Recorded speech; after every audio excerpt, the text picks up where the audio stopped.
salle multifonctionnelle à Rivière-Éva.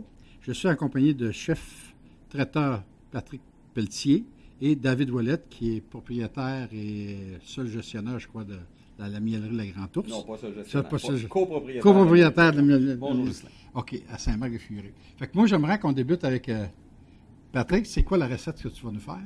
Aujourd'hui, on va faire une poitrine de volaille grillée, un petit peu laquée au miel, avec une vinaigrette au miel sur salade Messlin. Bon. Moi, David, j'aimerais ça que tu nous parles un peu. Toi, avant de devenir producteur de miel, tu faisais quoi?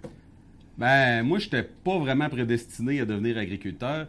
J'ai grandi dans une ville en Abitibi, puis j'étais pas à campagne, pas de background en agriculture, pas d'oncle, pas de grand-père, rien. Puis j'ai travaillé de formation, moi je suis programmeur en automatisation. Fait que j'ai été chargé de projets à l'étranger pour partir surtout des moulins à scie. Puis la vie de start-up, j'aimais beaucoup la vie de start-up comme ça, mais quand j'ai eu ma famille, j'ai décidé de revenir, puis de me regrander, de revenir, de faire mon retour à la terre. Je suis revenu en région, puis je savais pas ce que j'allais faire, mais je savais que j'allais habiter ici, ça c'était clair. Puis à m'amener d'un party un soir, il y a un gars qui m'a parlé de ses ruches, qu'il y avait des ruches chez eux. Le lendemain, je suis allé passer la journée avec lui. J'ai travaillé avec lui dans ses abeilles toute la journée. Cet été-là, je me suis acheté 4 ruches, puis l'année d'après, je dis je veux vivre de ça. Puis là, on est rendu 10 ans plus tard, puis on peut dire qu'on vit de ça. Moi, j'aimerais ça que tu nous parles des produits qu'il y a sur la ferme à Saint-Marc-de-Furet. On sait que tu viens d'avoir une bâtisse flambant neuve, puis on sait que tu travailles beaucoup pour la... C'est toi qui l'aménage. Fait que j'aimerais ça que tu nous parles des produits aussi en général. Ben, disons que quand on a commencé, évidemment, c'était le miel. Puis au fil du temps, on s'est diversifié. On a ajouté plusieurs volets. En 2012, c'est là qu'on a construit le nouveau bâtiment. Puis en construisant le nouveau bâtiment, on a plusieurs nouveaux volets qu'on a ajoutés. On avait déjà de la transformation qu'on avait commencé à faire. On avait déjà des vinaigrettes, chocolat au miel, caramel au miel, des confitures. On a une confiture de bleuet, une confiture de framboise qui vient de nos framboises aussi. Puis depuis 2012, on a implanté une framboisière. On a 1 hectare de framboisière. Et là, maintenant, on est rendu en plus avec une serre puis des jardins. Les jardins, on est encore au stade préliminaire. On a quand même une vingtaine de variétés de légumes et la serre, tomates, cocombes. On a des patates, des carottes, des zucchinis, plein d'autres choses que j'oublie. On a beaucoup de choses. Puis, on a ajouté aussi le volet touristique cette année. Fait qu'on fait des visites à la ferme. On a ce qu'on appelle un safari apicole.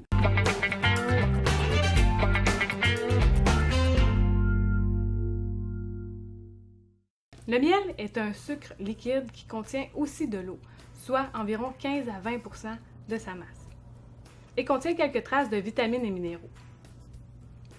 Et si on compare aux autres sucres, le miel a un pouvoir sucrant plus élevé que le sucre blanc granulé.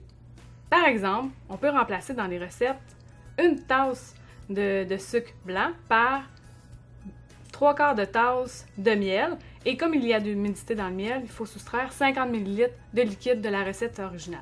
Donc, bonne nouvelle, on en a besoin de moins pour avoir le même effet sucré.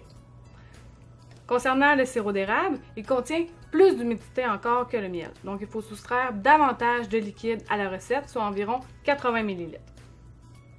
Et le miel biologique dans tout ça? C'est un point positif, entre autres pour la sauvegarde des abeilles. Je m'explique. L'utilisation de pesticides, particulièrement la famille des néonicotinoïdes, affecte le système nerveux des abeilles, au point même que leur faculté à s'orienter est altérée et leur capacité à trouver de la nourriture. Les pollinisateurs, comme le sont les abeilles, contribuent à produire plus de 35 % des aliments dans le monde. Donc, sans eux, la disponibilité des aliments et la variété serait vraiment diminuée de façon importante. Concernant la pasteurisation, cela ajoute une valeur plus longue à la conservation et n'affecte qu'il soit pasteurisé ou pas, l'inocuité reste la même, soit excellente.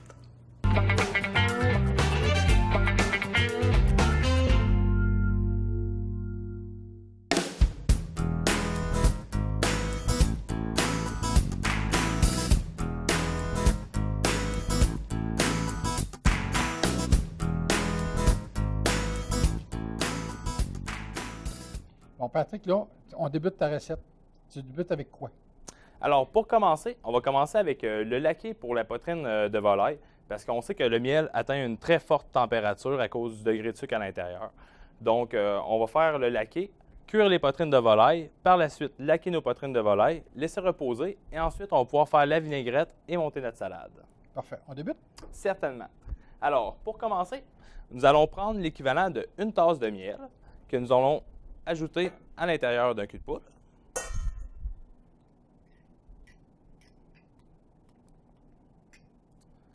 Et voilà. Miel le grand ours, comme d'habitude.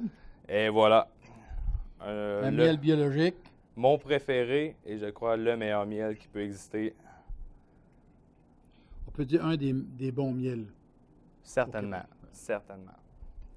Après avoir utilisé le miel, on va utiliser le zeste d'un citron. On peut utiliser aussi une petite râpe au lieu d'utiliser un zesteur parce que c'est pas tout le monde qui a les zesteurs à la maison.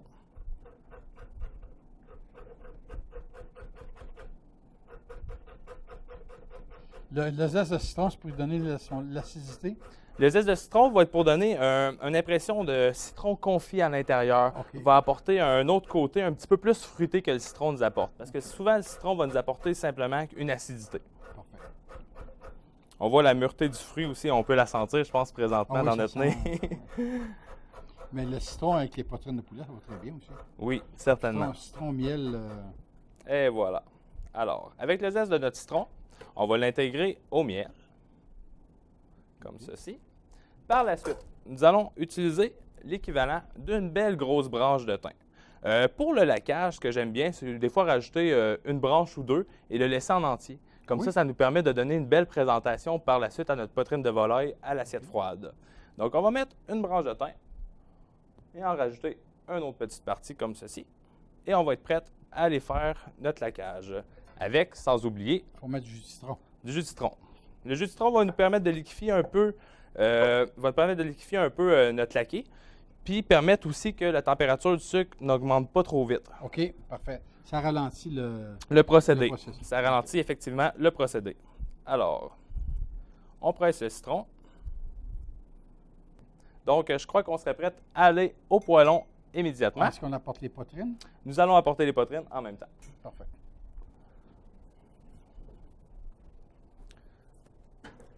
Et voilà. Alors, pour commencer, on va commencer par saisir nos poitrines. Le pourquoi de la chose, c'est que pendant que l'huile va réchauffer, on va être prêt à starter notre laque pour le poulet. OK. Et par la suite, on va pouvoir faire nos deux opérations en même temps sans perdre trop de temps. Donc, on va allumer notre feu à un feu quand même moyennement élevé. Parfait. Alors, on allume notre feu à un feu moyennement élevé. OK. Par la suite, je vais verser le miel avec le jus de citron, le thym ainsi que les zestes dans un poêlon qu'on va partir à feu très doux. Parce que c'est important, il ne faut pas oublier que le miel il est porté à cristalliser. C'est ce qu'on veut. On veut qu'il y ait une petite évaporation à l'intérieur, mais si on le laisse chauffer trop longtemps, on peut obtenir une coloration, ce qui est beaucoup moins C'est désirable. beaucoup moins désirable. Donc là, maintenant, on est rendu aux poitrines. Certainement. Là, ça tend.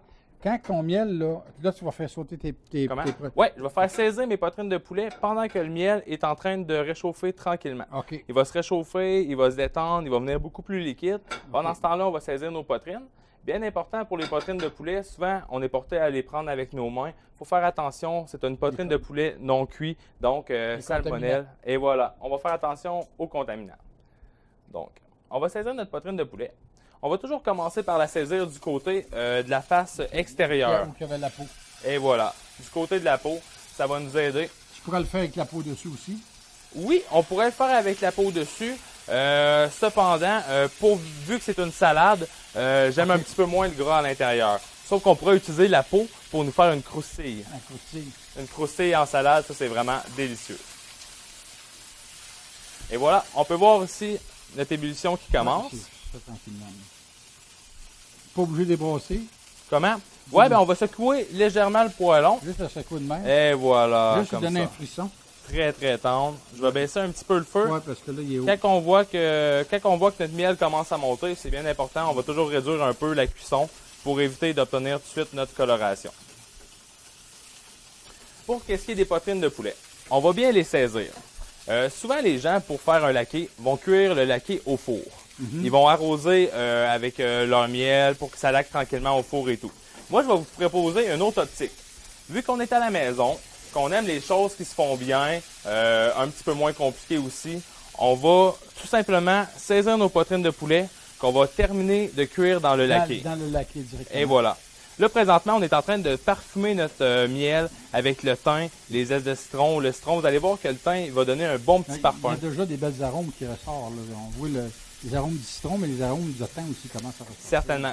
Pourquoi j'aime beaucoup utiliser le miel avec le thym? C'est que le thym, souvent, c'est une herbe que les gens vont moins apprécier parce que c'est une herbe qui a une forte présence. Sauf qu'avec le citron et le miel, ça va vraiment calmer le thym. Mais c'est un peu plus acide, hein? C'est plus goûteux. Et voilà. Comme ceci. Il colle un petit peu, mais Oui. ça c'est correct, c'est le goût. C'est correct, c'est ça. C'est les sucres. Les sucres. Les sucres. La saveur. Les saveurs. Là, on est-tu... pour moi, on est mieux de réchauffer encore un petit peu. Voilà. Oh! Et voilà. Juste pour dire qu'on le voit frémir un peu. Oui, on a une baisse de température. Souvent, quand on le baisse, on a un petit peu trop peur quand on le veut monter, le sucre. Fait qu'on le baisse un peu trop. Par la suite, il faut toujours se réajuster un petit peu. Oui, il monte. Merveilleux. On va le baisser. Je pense qu'on serait rendu à une bonne température. Je pense qu'on ne touchera plus. Non. On va laisser comme ça. Parfait. Là, tu les mets directement dans le laqué. Et voilà. Le miel va s'imprimer. On peut voir la poitrine de volaille qui est bien saisie. Oups! Ouais. Elle est bien saisie sur chaque côté. Par la suite, on va pouvoir la transférer directement dans notre miel et continuer la cuisson à l'intérieur.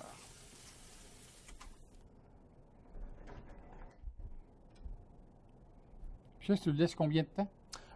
Pour l'épaisseur des poitrines de volaille que nous avons présentement, je vous dirais que ça va prendre environ l'équivalent d'un 7-8 minutes.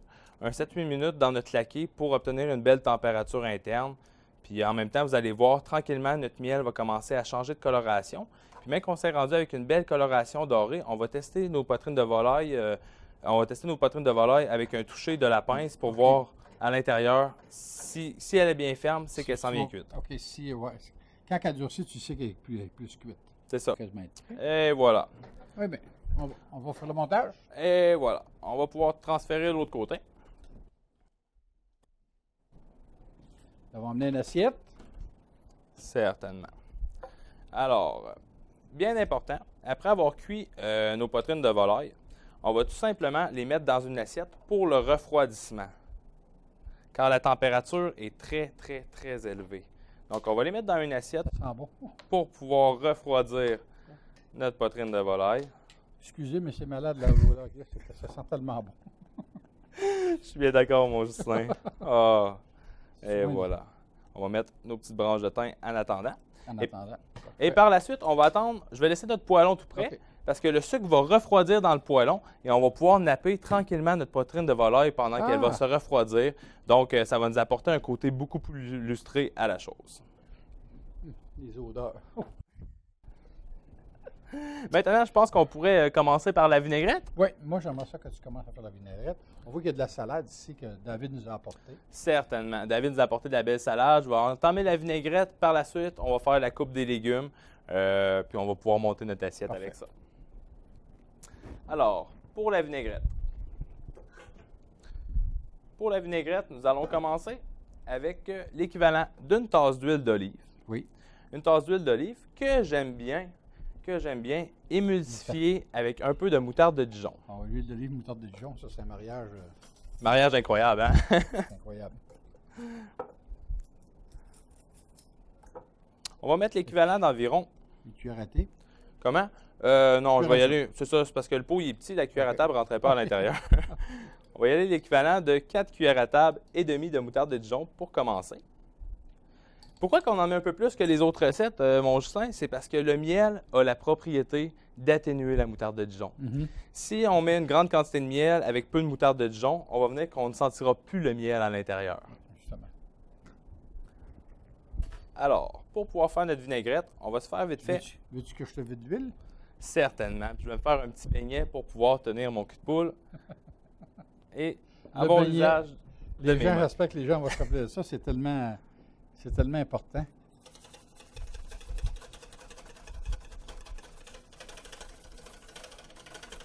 Il y a des fois, ça nous prendra 4 mains pour être capable de fonctionner dans la cuisine. Certainement.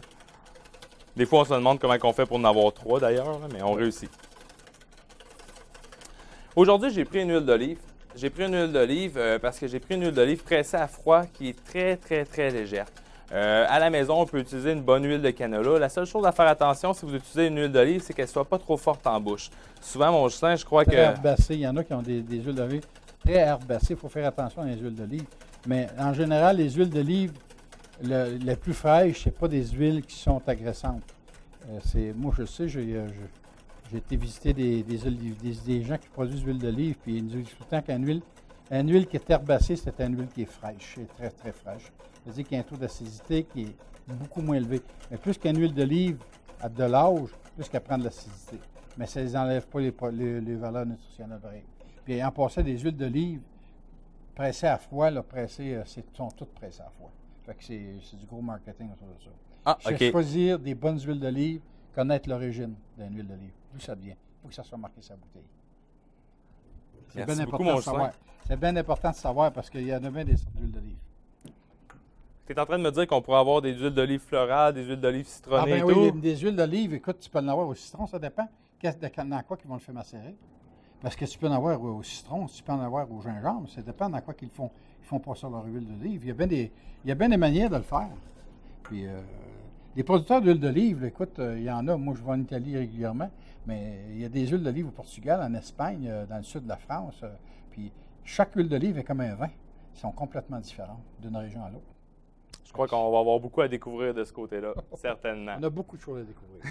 Mais une bonne huile de canola aussi, quand on est capable de trouver dans le bio, c'est encore mieux. C'est sûr. Ouais. Fait que là, on rajoute... Alors, pour continuer, on va tout simplement rajouter l'équivalent.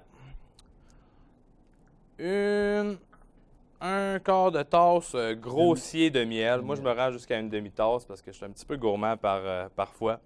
J'aime bien le miel. Ensuite de ça, on va utiliser du jus de citron. On va utiliser le jus de 1 demi-citron environ pour que ça nous donne environ l'équivalent de 2 cuillères à table et demie. Okay. Le jus de citron va permettre d'apporter notre acidité à notre vinaigrette. Là, on pourrait mettre de l'ail dedans si on voudrait. Oui, on pourrait mettre de l'ail à l'intérieur si on voudrait. Aujourd'hui, j'en ai pas mis parce que je voulais pas casser le principe acide sucré. Le principe acide sucré qui va très bien fitter avec notre teint. Je voulais pas voler notre vedette. C'est bien. Et voilà. Alors, on verse le jus de citron à l'intérieur. C'est tellement facile de faire une vinaigrette. Certainement. Maintenant, mon Michelin, je vais rajouter un petit quelque chose de très facultatif, mais qui fait une très grande différence à l'intérieur. Je vais nous rajouter un petit produit ici que j'ai apporté qui est un hydromel. Un hydromel qui est le vin de miel qui rajoute vraiment quelque chose supplémentaire à la vinaigrette. Pourquoi un hydromel? Parce que regardez, on va la détendre un petit peu. J'aime bien une vinaigrette qui n'est pas trop épaisse, même si c'est pour ça qu'on l'a émulsionné au début, pour être sûr qu'elle ne se sépare pas tout de suite. Donc, quelqu'un à la maison qui voudrait faire changement, on pourrait peut-être utiliser un petit vin blanc.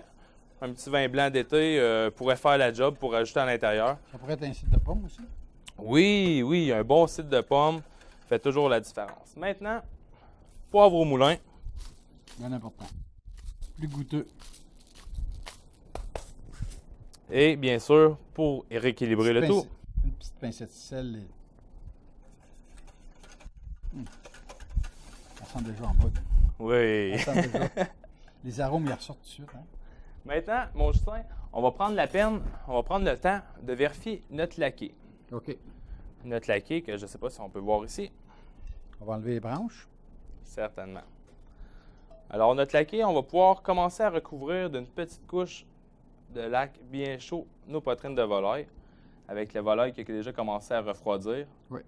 On va avoir un beau côté illustré à la poitrine de volaille. On pourrait les envoyer au four, là, puis il fait griller aussi. Oui, certainement, certainement. Pourquoi j'ai fait comme ça à la maison? Parce qu'au four, souvent, qu'est-ce qui va se produire? C'est que notre miel va s'écouler au fond de la panne et il n'en restera plus sur le poulet. Donc, en ayant une baisse de température, on laque, on peut relaquer par la suite. Même si quelqu'un veut un truc, on le met au frigo et on va aller laquer avec notre bouillon chaud aux 5 minutes et on va avoir un très, très, très beau résultat. Maintenant, mon Michelin, on a notre poulet, on a notre vinaigrette. Qu'est-ce qui nous manque? Une salade avec ça. Une salade. Bon. Alors, David nous a apporté des très beaux produits qu'on va utiliser aujourd'hui. Les petites tomates. On a les petites tomates. On va donner de la couleur un peu. Hein? Ouais.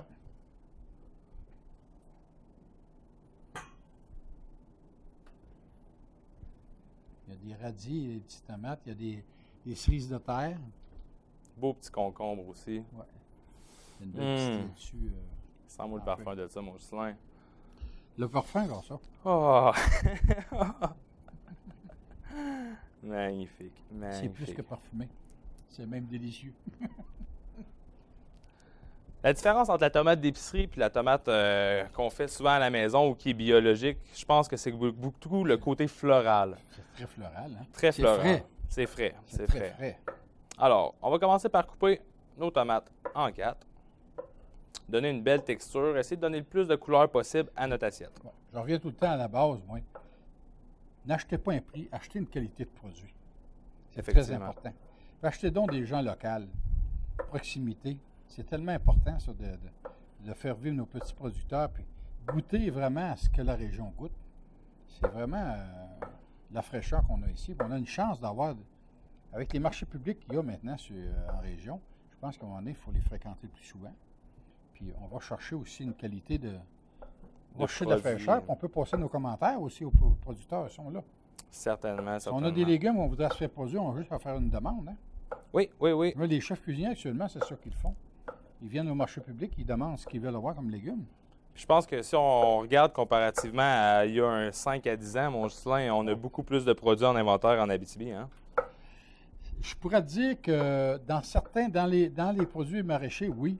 Mais dans les viandes, mettons que moi, quand j'ai eu mon restaurant, j'avais pas mal plus de choix. Parce qu'il y avait un abattoir régional. Puis on avait la chance d'avoir... Pensez-vous que c'est quelque chose qui pourrait revenir un jour? Ça va prendre une volonté des consommateurs. C'est pas juste des producteurs. Il faut que les consommateurs soient là pour faire la demande. Parce qu'actuellement, les gens, le consommateur, semble avoir fait un choix sur le prix et non sur la qualité d'un produit. C'est dommage, mais c'est ça. Effectivement, c'est vrai. Par la suite, on va utiliser un concombre. T'enlèves pas la pleure. Non, moi, j'enlève pas la pleure. Pourquoi? La couleur. Secondo, les vitamines. On parlait tantôt de bonne alimentation. Ouais. Je crois que dans la pleure, on retrouve une majorité de vitamines. Si on l'enlève, je pense qu'on enlève... Puis en plus, ceux-là sont biologiques. Et voilà. Ils ne sont pas certifiés, mais ils sont produits dans la même manière que du biologique. C'est vrai. Puis d'un autre côté, je pense que la texture de la pleure nous apporte un petit plus, hein, au mets. Ça a un petit goût spécial. Puis ça sent... Le concombre, il coupe, on sent l'odeur. Hein, ça sent bon, ça sent l'été. Alors, on a nos petits concombres en quartier. Je pense que j'aimerais prendre le temps d'un petit 20 secondes, vous montrer un petit truc qu'on peut faire pour une présentation vite faite avec les concombres. Avec des beaux petits concombres comme ça, j'aime bien la grosseur du concombre. On a juste à couper des tranches minces de concombre. Oui. Par la suite, on pourra utiliser simplement notre laitue et pouvoir... Une roulade. Et voilà. On enroule notre laitue à l'intérieur de notre concombre. On coupe le bas. Ça pourrait nous aider à faire une présentation qui serait différente. Rajouter les tomates sur le côté. Et voilà les belles présentations. C'est le fun de travailler des jeunes cuisiniers. Ils ont beaucoup d'imagination. Je ne veux pas dire que les vieux n'en ont pas, là, mais les jeunes ont beaucoup plus de créativité qu'il y en avait. Donc là, on fait un mélange de quoi? Là? Okay. Alors, présentement, on va utiliser une touche de salade Messlin. Oui. Avec un peu de salade que David nous a apporté. Oui, un mélange des deux. Pourquoi que je vais couper un peu avec la Messlin? Parce que les gens, souvent, aiment un petit peu moins les salades un petit peu plus amères. Moi, personnellement, c'est mon kick. J'adore l'amertume d'une salade fraîche recueillie du jardin. Je vais vous demander une petite assiette, mon Ghislain. Oui. Je l'ai pris une grande, mais... C'est parfait. C'est parfait comme ça. Alors, on va faire un beau petit mélange. On va avoir la coloration sur le côté. Et voilà. Par la suite, tant qu'à avoir fait un petit bouquet, on peut l'utiliser. Hein? Un bouquet, ben oui. On peut l'utiliser, mais dans une assiette comme ça, parce que là, je pense que je commence à avoir faim. Hein? Oui. Je fais une grosse assiette, puis je pense qu'on va y aller, pas pour la présentation, mais pour la saveur. Oui, pour la saveur. Parce que la présentation est importante, ça coupe la faim aussi. C'est vrai, c'est vrai. Puis l'odeur, tu te nourris des arômes, hein? Regarde la couleur qu'il y a là-dedans. Et voilà. Fraîcheur, couleur, odeur. Je pense qu'on a le clé de notre recette. Ouais. La simplicité. Puis là, après ça, tu mets la poitrine avec ça. Oui, on va mettre la poitrine. La poitrine, on va simplement la couper juste un petit peu OK. pour que les gens, par la suite, aient moins de difficulté à pouvoir la manger avec leur salade. Ce que j'aime bien, c'est la placer sur le bord de l'assiette pour distinguer la salade de la poitrine de volaille, pour qu'ils puissent goûter les parfums et les arômes différents de vinaigrette. Merci beaucoup. On va rajouter simplement une toute petite touche de laqué Sur la poitrine. sur la poitrine, de miel caramélisé avec le thym. Et voilà. Puis avec ta vinaigrette un petit peu acide. Avec un petit peu d'acidité de vinaigrette. Ouais. On va donner un petit coup de fouet à l'intérieur. Et voilà. Et voilà. Ça, c'est une assiette qu'on peut dire aux gens. Bon appétit. Bon appétit, mes amis. Et si on veut être un petit peu... si on veut faire un peu de décoration vite fait, on peut simplement utiliser le zeste de citron qui va nous rappeler celui qu'on a mis à l'intérieur de notre laqué. Comme ceci. Qui va donner son petit goût acide aussi à la salade. Et qui va très bien une salade.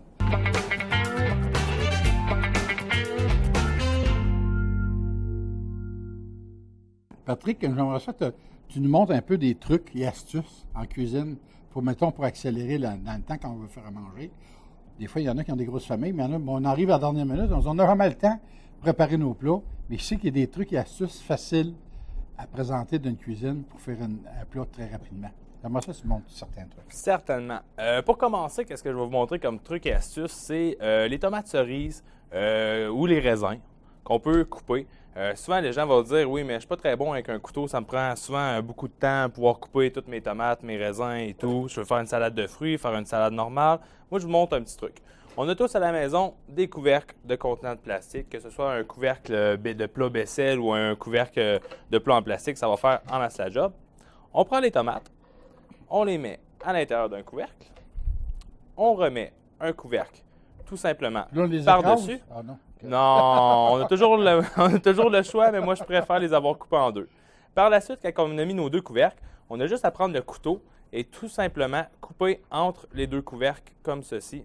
J'enlève. Tes tomates sont coupées en deux. Fait que là, Et t'as voilà.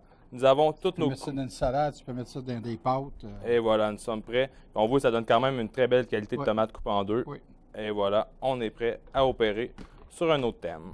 Alors, les fraises, j'ai trouvé un beau petit truc sur Internet qui était présenté sur une petite page Facebook, je crois, ou quelque chose comme ça, qui montrait comment arranger des fraises avec une paille. J'étais curieux, j'étais sceptique un peu. Je l'ai essayé. On commence par rentrer la paille dans la fraise jusqu'à la queue de fraise et on a juste à presser. Et voilà, mes amis. Qu'est-ce qu'on a ici? On a le cœur de la fraise et notre fraise arrangée. Fait que par la pourrait suite, les farcir. on pourrait les farcir. Donc, un autre truc que je vais vous montrer aujourd'hui, c'est par rapport au rayon de miel. Par rapport au rayon de miel que David nous a présenté tantôt. Souvent, les gens, moi, j'aime personnellement le consommer comme ça, avec la cire et tout, sur le dessus. Des fois, je fais enlever la première couche de cire et je mange le reste des rayons juste pour pouvoir voir l'intérieur du rayon. Ça me facilite totalement. Mais sinon, pour les gens à la maison, on ne veut pas utiliser notre rayon tout de suite. On veut le laisser au congélateur parce qu'on aime ça quand il y a de la visite, tout simplement mettre un petit morceau sur leur assiette, sur leur dessert. Moi, ce que j'aime bien, pour les gens qui ne mangent pas la cire, pour leur faire consommer le miel le plus fraîchement possible, c'est que je vais enlever la petite couche de cire avec un couteau, simplement d'un côté. Et pendant la nuit, je vais mettre un petit saran wrap sur le dessus d'un bol. Je vais mettre tout simplement le rayon sur le côté. Il va se vider. Puis par la suite, le lendemain matin, quand je me lève, il me reste ma petite gâterie de l'autre côté, que je peux manger encore mon rayon de miel frais. J'ai mon miel liquide pour mettre à l'intérieur de mon café ou sur mes toasts. Facilité.